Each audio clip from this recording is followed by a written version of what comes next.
sejahtera bagi kita semua. Sebelumnya saya akan memperkenalkan diri saya terlebih dahulu. Perkenalkan, nama saya Arta Lydia Cela Elgania Hutorup. Saya dari kelompok 1. Di sini saya dan teman-teman saya ingin menjelaskan dari materi kami, yaitu tentang dinding sel dan noktah, protoplasma, vakuola, dan benda-benda mati dalam sel. Nah, baiklah, yang pertama yaitu dinding sel. Apa itu dinding sel? Dinding sel adalah struktur di luar membran plasma yang membatasi ruang bagi sel untuk membesar. Dinding sel juga merupakan ciri khas yang dimiliki tumbuhan, bakteri, atau fungi, dan alga, meskipun struktur penyusunan dan kelengkapannya berbeda-beda. Nah, dinding sel terbentuk dari protoplas dan berguna untuk melindungi dan memperkuat protoplas. Dinding sel juga dapat menentukan bentuk dari sel itu tersendiri. Nah, kekuatan tegaknya tumbuhan itu disebabkan karena dinding sel semakin mendebal dan juga karena adanya tegangan dari dinding sel yang disebabkan oleh tekanan Tugor. Selanjutnya, letak dinding sel. Dinding sel merupakan sebuah membran yang terbentuk pada bagian luar dari membran sel yang berperan sangat penting dalam membentuk struktur sel yang kaku, memberi kekuatan dan perlindungan kepada sel terhadap tekanan mekanik. Jadi letak dinding sel ini terdapat pada lapisan paling luar. Nah, dinding sel menyebabkan sel tidak dapat bergerak dan berkembang bebas, selayaknya sel hewan. Namun demikian, hal ini berakibat positif karena dinding-dinding sel dapat memberi dukungan dan perlindungan dan penyaring atau sebagai filter bagi struktur dan fungsi sel sendiri. Dinding sel juga dapat mencegah kelimpahan air yang masuk ke dalam sel.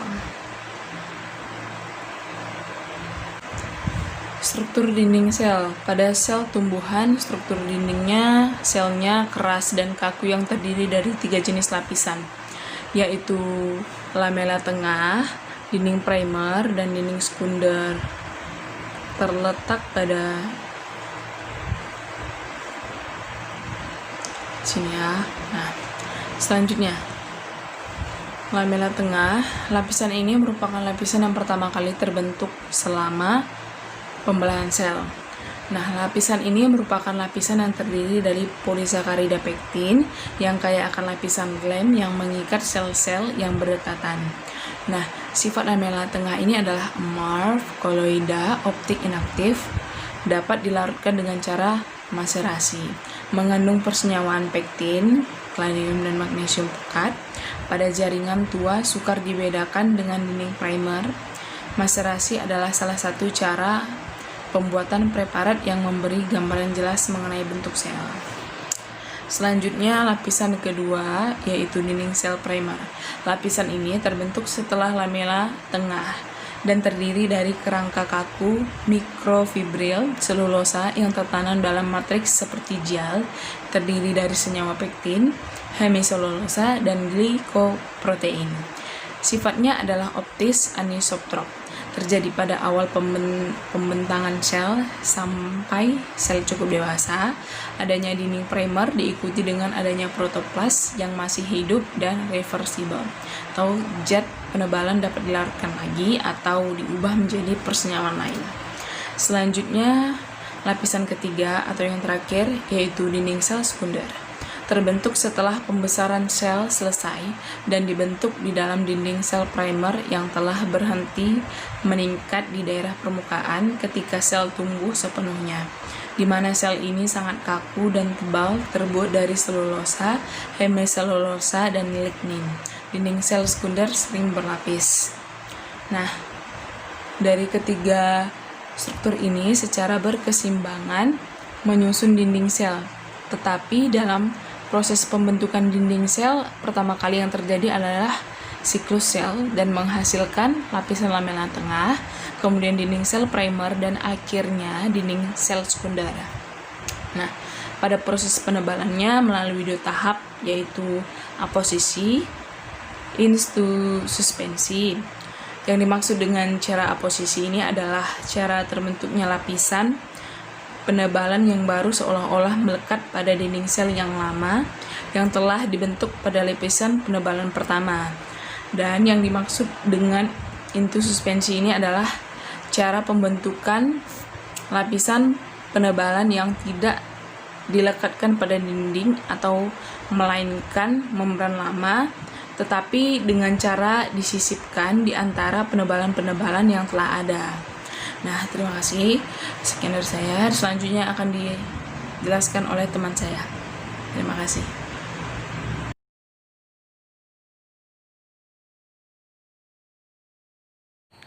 Saya Adi Aprani Marpang akan menjelaskan komponen penyusun dinding sel.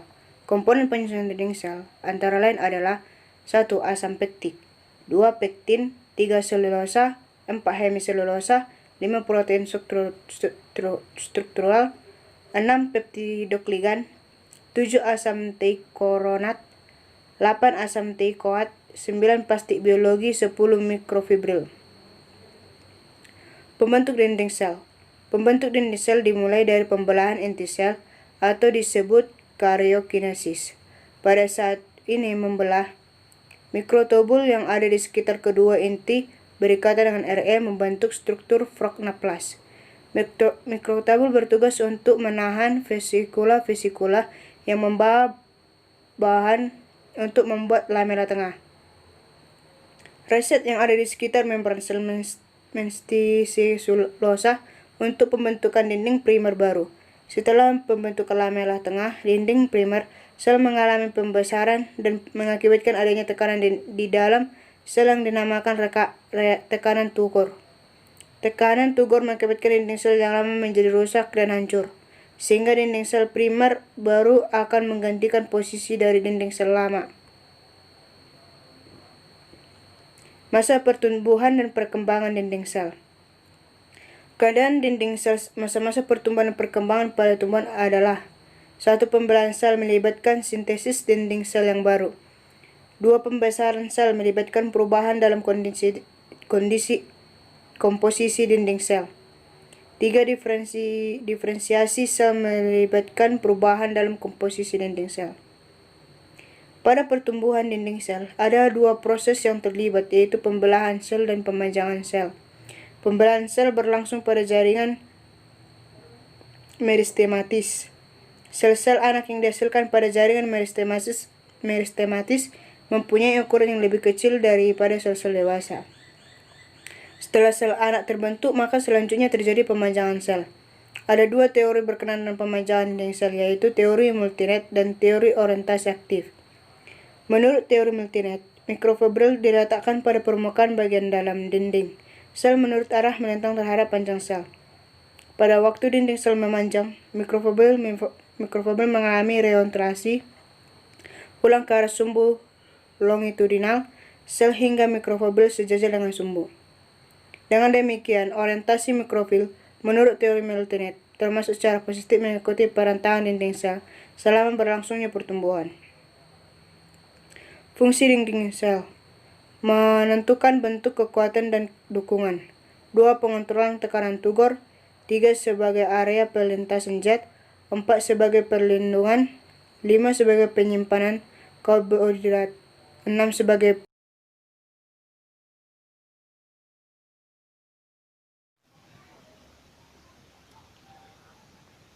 Salam sejahtera bagi kita semua. Perkenalkan, nama saya Christine Natalina Sijabat. Saya perwakilan dari kelompok 1 yang beranggotakan Arta Lydia Sela Elgani Hutauruk, Ade Apriliani Marpaung, dan saya sendiri Christine Natalina Sijabat, dan Dara Ayu Amanda. Yang dimana makalah kami ini berjudul Dinding Sel dan Nokta, Protoplasma Vakuola dan Benda-benda mati dalam sel. Di sini saya hanya menjelaskan pada slide ke-13, yaitu yang membahas tentang nokta.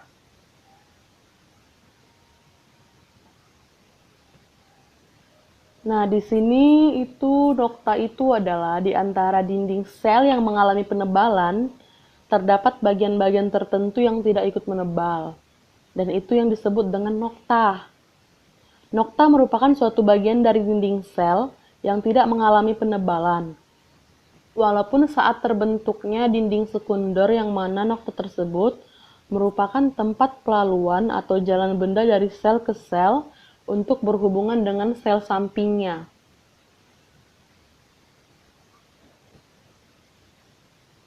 Dan di sini juga ada proses terjadinya nokta. Proses terjadinya nokta itu pada waktu sel masih hidup dan belum mengalami penebalan, dinding selnya itu masih tipis dan dapat ditembus oleh benang-benang plasma yang disebut dia plasmodesmata. Dan selama proses penebalan dinding sel ini berlangsung, di tempat-tempat plasmodesmata itu sendiri menerobos dinding sel yang masih terjadi aliran plasma, sehingga tempat-tempat ini tidak mengalami penebalan, walaupun dinding sel semakin menebal, sehingga lubang nokta telah berubah menjadi saluran nokta. Kadang-kadang dalam saluran nokta ini juga masih terdapat benang-benang plasma. Di sini ada macam-macam nokta. Macam-macam nokta ini terdapat dua ya. Yang pertama itu ada nokta sederhana dan yang kedua itu ada nokta terlindung. Nokta sederhana ini sendiri adalah nokta yang dinding sekundernya berakhir tepat di tepi persen ekungan yang dibentuk oleh lapangan nokta primer. Sedangkan nokta terlindung adalah nokta yang dinding sekundernya dapat melebihi tepi persen ekungan lapangan nokta primer sehingga terdapat bagian terlindung atau bertepi khusus. Di sini ada yang namanya juga dengan protoplasma. Protoplasma pada semua sel terdiri atas dua komponen utama, yaitu air dan komponen anorganik maupun komponen organik. Komponen-komponen anorganik terdiri atas air, garam-garam mineral, gas oksigen, karbon dioksida, nitrogen, dan amonia. Sedangkan komponen organik ini terdiri atas karbohidrat, lipida, protein, dan beberapa komponen-komponen spesifik seperti enzim, vitamin, dan hormon. Komponen protoplasma yaitu terdiri dari membran sel, inti sel, dan sitoplasma, atau yang terdiri dari organel-organel hidup. Dan di sini juga ada yang namanya vakuola. Saya bisa lihat sendiri gambarnya di sini. Ini adalah salah satu vakuola yang terdapat dalam sel tumbuhan. Vakuola ini merupakan salah satu bagian dari organel sitoplasmik yang bentuknya berupa zat cair dan dibungkus oleh selaput tipis atau tonoplas. Dan vakuola ini sendiri juga bisa terbentuk dari kumpulan zat-zat cair yang menyatu seperti mineral, enzim, asam, alkaloid, dan yang lainnya. Demikian dulu yang bisa saya sampaikan. Untuk di slide selanjutnya nanti akan disampaikan oleh teman saya. Saya akhiri, saya ucapkan terima kasih.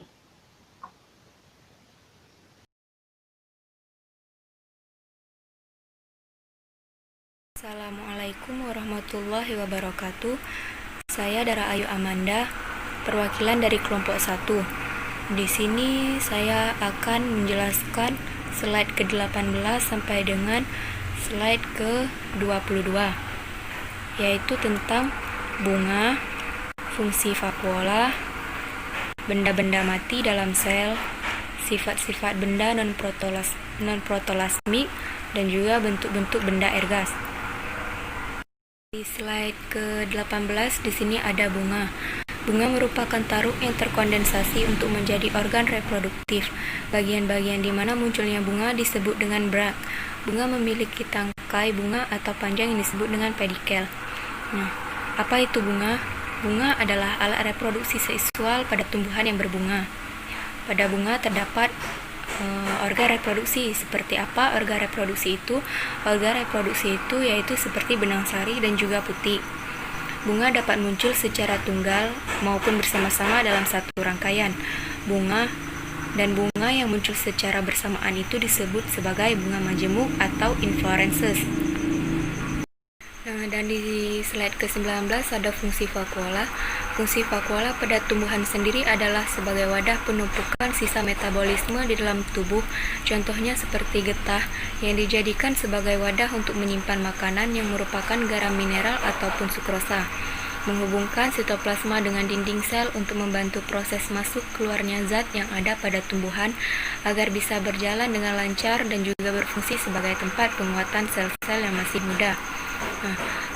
Fungsi vakuola sendiri tergantung pada jenis sel yang ditemukan. Salah satu fungsi dari vakuola yaitu adalah untuk mengisolasi bahan-bahan yang berbahaya dari sel. Vakuola berfungsi sebagai tempat penyimpanan zat cadangan makanan seperti amilum dan glukosa, dan vakuola juga berfungsi sebagai tempat untuk menyimpan pigmen. Vakuola terbagi menjadi 4 jenis. Apa-apa saja itu?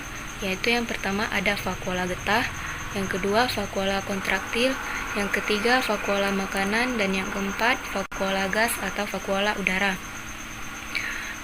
Vakuola juga memiliki fungsi lain, yaitu untuk menghapus puing-puing struktural yang tidak dibutuhkan, untuk mengisolasi bahan yang mungkin berbahaya ataupun yang beracun yang akan menjadi ancaman bagi sel, mengaktifkan sel untuk berubah bentuk, berperan dalam mempertahankan tekanan hidrostatik internal maupun turgor dalam sel, untuk mempertahankan pH internal yang asam, dan juga vakuola berfungsi sebagai pengekspor zat yang tidak diinginkan atau tidak dibutuhkan dari sel. Slide ke-20, benda-benda mati dalam sel.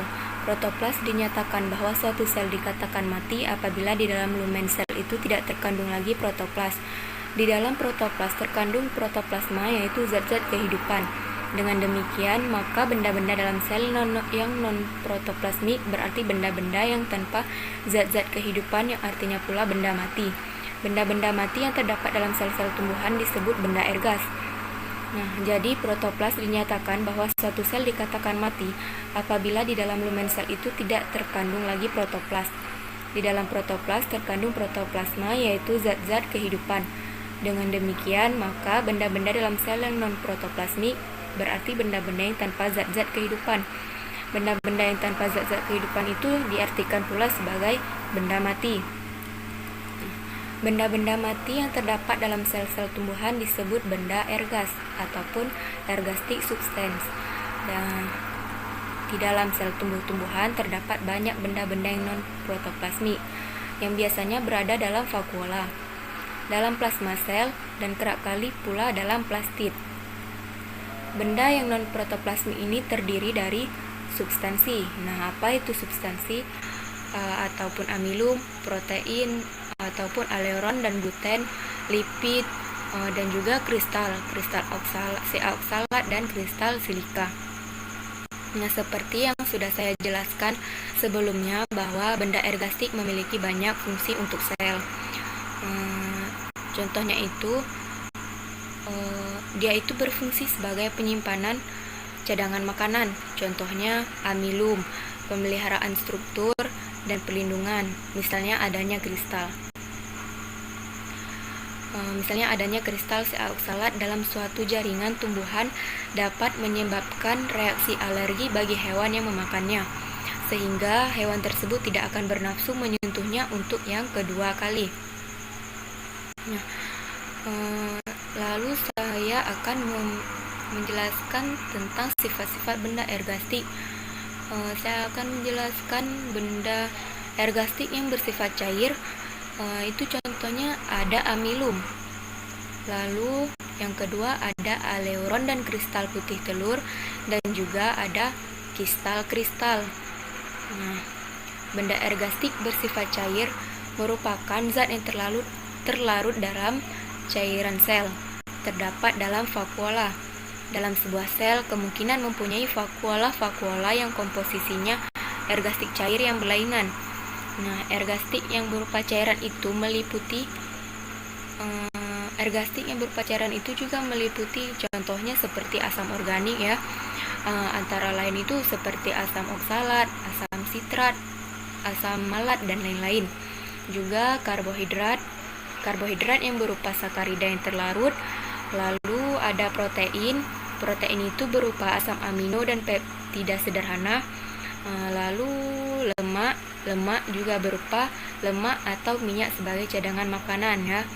dan zat penyama ataupun tanin. Lalu ada antosianin, ada alkaloid. Nah, jenis-jenis alkaloid juga bermacam-macam. Salah satunya yaitu kafein ya, dan juga ada lain-lain. Lalu ada minyak atsiri, dan juga dan yang terakhir ada terpentin. Terpentin itu termasuk lipid tak tersabunkan. Antara lain itu seperti Pinus jeffreri dan Pinus sabiniana.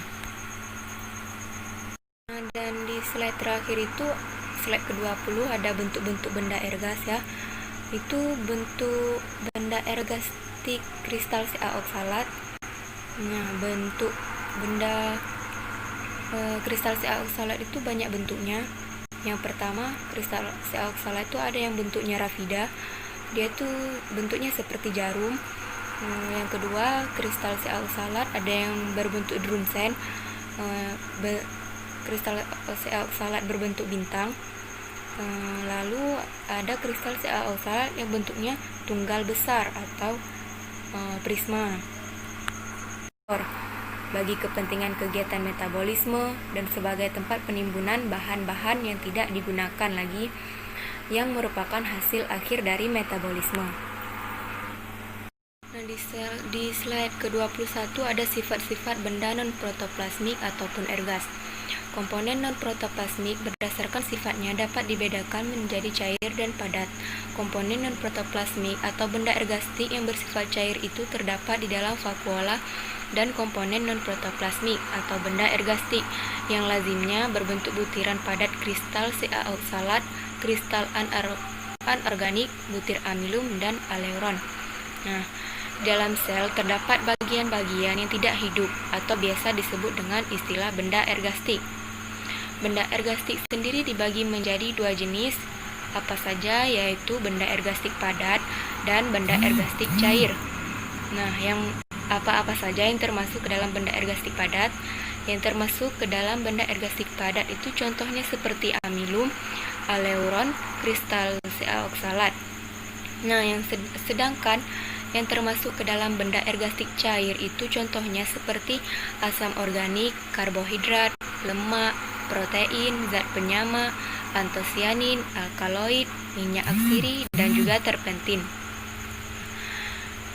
Amilum mempunyai rumus empiris berupa karbohidrat atau polisakarida yang berbentuk tepung, itu disebut amiloplas. Nah, dapat dibedakan menjadi leukoamiloplas yang berwarna putih dan menghasilkan tepung cadangan makanan, dan kloroamiloplas berwarna hijau yang menghasilkan tepung asimilasi.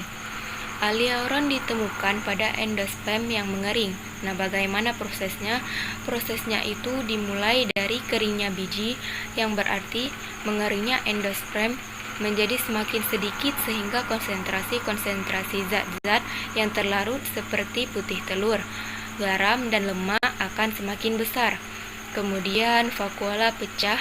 Hal ini akan terjadi berlangsung hingga vakuola pecah menjadi kecil-kecil yang mengandung zat-zat yang mengkristal.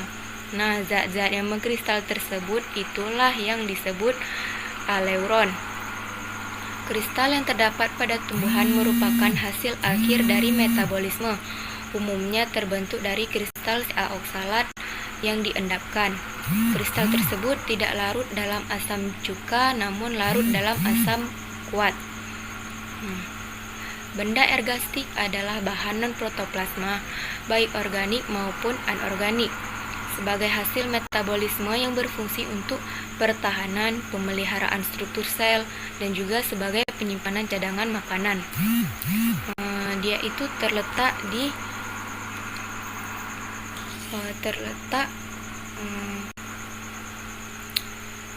terletak di bagian sitoplasma, dinding sel maupun di vakuola. Dalam sel, benda ergastik dapat berupa karbohidrat ataupun amilum, protein ataupun aleuron dan gluten, lipid ataupun amilum, protein ataupun aleuron dan gluten, lipid, dan juga kristal Ca oksalat dan kristal silika. Nah, seperti yang sudah saya jelaskan sebelumnya bahwa benda ergastik memiliki banyak fungsi untuk sel. Contohnya itu, dia itu berfungsi sebagai penyimpanan cadangan makanan. Contohnya amilum, pemeliharaan struktur, dan pelindungan. Misalnya adanya kristal. Misalnya adanya kristal sea oksalat dalam suatu jaringan tumbuhan dapat menyebabkan reaksi alergi bagi hewan yang memakannya, sehingga hewan tersebut tidak akan bernafsu menyentuhnya untuk yang kedua kali. Nah, lalu saya akan menjelaskan tentang sifat-sifat benda ergastik. Saya akan menjelaskan benda ergastik yang bersifat cair. Itu contohnya ada amilum. Lalu yang kedua ada aleuron dan kristal putih telur, dan juga ada kristal-kristal. Nah, benda ergastik bersifat cair merupakan zat yang terlarut dalam cairan sel. Terdapat dalam vakuola. Dalam sebuah sel kemungkinan mempunyai vakuola yang komposisinya ergastik cair yang berlainan. Nah, ergastik yang berupa cairan itu juga meliputi contohnya seperti asam organik ya. Antara lain itu seperti asam oksalat, asam sitrat, asam malat, dan lain-lain. Juga karbohidrat yang berupa sakarida yang terlarut. Lalu ada protein itu berupa asam amino dan peptida sederhana. Lalu lemak juga berupa lemak atau minyak sebagai cadangan makanan ya, dan zat penyamak ataupun tanin. Lalu ada antosianin, ada alkaloid. Nah, jenis-jenis alkaloid juga bermacam-macam. Salah satunya yaitu kafein ya, dan juga ada lain-lain. Lalu ada minyak atsiri, dan yang terakhir ada terpentin. Terpentin itu termasuk lipid tak tersabunkan. Antara lain itu seperti Pinus jeffreri dan Pinus sabiniana. Dan di slide terakhir itu, slide ke-20, ada bentuk-bentuk benda ergas ya. Itu bentuk benda ergastik kristal sea oksalat. Nah, bentuk benda kristal sea oksalat itu banyak bentuknya. Yang pertama, kristal sea oksalat itu ada yang bentuknya rafida, dia tuh bentuknya seperti jarum. Yang kedua, kristal sea oksalat ada yang berbentuk drunsen, kristal sea oksalat berbentuk bintang. Lalu ada kristal sea oksalat yang bentuknya tunggal besar atau prisma.